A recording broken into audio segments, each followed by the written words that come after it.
Cutting Cards marks the return of the Tales from the Crypt series' first director, Walter Hill. Written by Hill and Mae Woods, shot by John R. Leonetti, and with music by the composer of Titanic and Aliens, James Horner. Based on a story from Tales from the Crypt number 32. The acting talents of two greats, Lance Henrikson and Kevin Tighe, bring us a classic tale of two high-rolling gamblers who hate each other's guts so much they will do anything to make the other suffer. Forney and Crevice, or Crebus in the comics, have had it with each other. It's time for one of them to leave town, for good, if you know what I mean. They challenge each other to a game of high draw. Whoever draws the high card wins. The loser dies.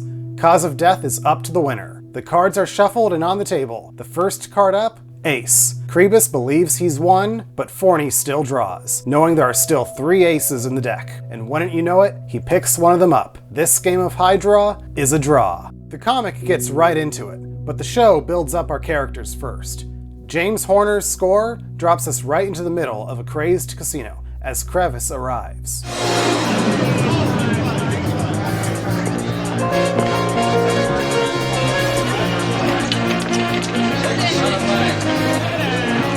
He's greeted by members of the staff, who warn him that Forney is in the back, but Crevice isn't afraid of his longtime rival. After exchanging some hostile words with one another, Crevice challenges Forney with a $100 bet, but Forney isn't having it. He's not playing for money, he's playing for who has the right to stay in town. $100 don't mean nothing to me, but there is one thing that I want, and I want it real bad. I want you out of my life for good.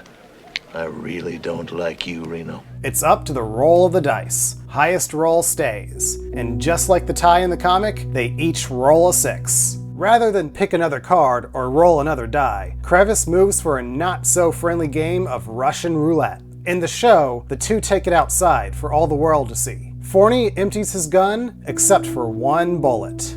He and Crevice take turns putting the revolver to their own heads and pulling the trigger, until one of them runs out of luck.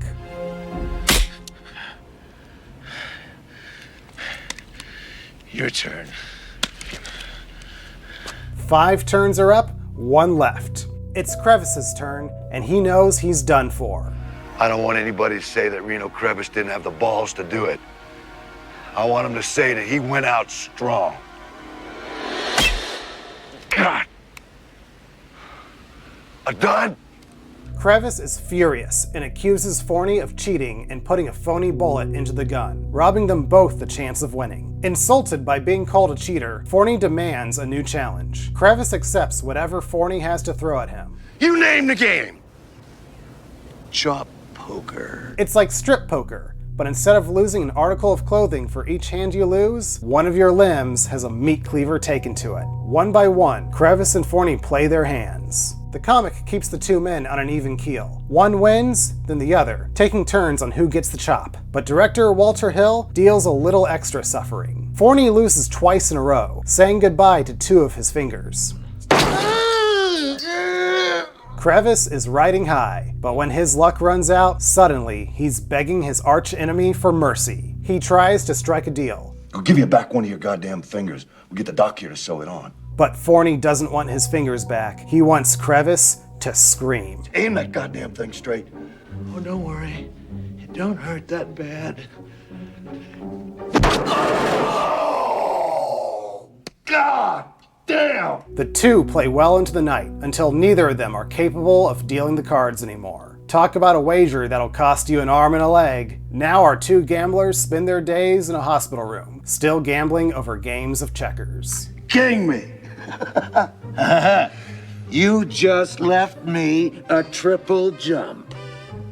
You gotta be as dumb as you are not to have seen that. Writer-director Walter Hill lets his actors tell the story through their malice towards one another. We know the lives they'll be leading long after the ending. The more visually dynamic setting of the casino also allows their rivalry to really open up. My favorite addition is this little scene here during their round of Russian roulette. Hey, you want me to leave the keys in it? Park it yourself, asshole! Who do you call an asshole? You heard my friend. Get the hell out of here. Hey, take it easy, no problem.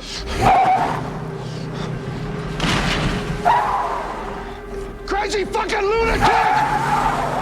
It is so clear the two love to hate each other in one of the most messed up codependent relationships TV has to offer. Why don't you give it up? I told you, I've always been a lucky kind of guy.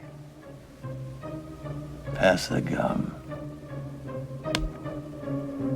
At only 20 minutes, this is the shortest episode yet of Tales from the Crypt. This is efficient storytelling at its best. Cutting Cards is all aces.